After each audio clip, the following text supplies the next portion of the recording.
Бұл клубниканы баштағаныма 3 жылдың жүзі oldu. 18 yaşında başladım.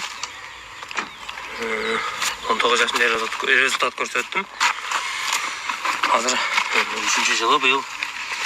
Тағаласа 18 yaşta қойған мақсаттарыма быйыл бағасына жеттім.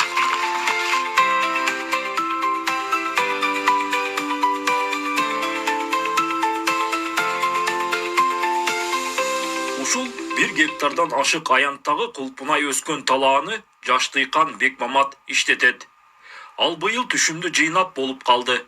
18 жашында дыйканчылыкты колго алган каарманыбыз жер иштетип миллионер болгон. Az негизи ол кирешени айтпай эле коеюн. Сырда. Миллиондон аштыбы? Миллион 27 тонна алдым да. 27 тонна алдым. Акчасы чөбүшектен 1 ягынга жетет да. Кеңири. Дыйканчылыкта ийгиликке жетүү Бекмамат үчүн оңой болгон жок. Ал ар бир иштин тобокелчилиги жана түйшүгү болоорун айтып, талыкпаган эмгек менен чечкиндүү аракеттин аркасында кирешеге чыккан. Бүгүнкү күндө айылдагы бир топ тургундарды күнүмдүк жумуш менен камсыздап, эмгек акысын төлөп келет. Биринчи баштаганда эле риск менен баштагам, 500 000 карыз менен баштагам.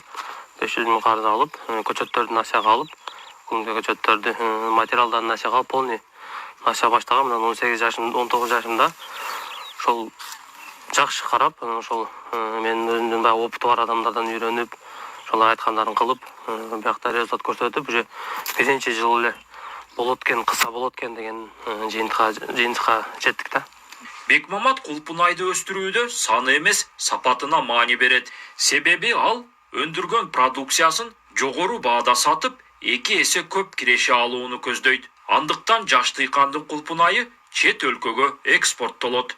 Бул клубниканы азыр только Россияга кетип атат. Россиянын суук жерлерине, өзүңүздөр деле интернетте, Инстаграмда көрсөңүз керек, Кыргызстандын клубникасы таламай болтат.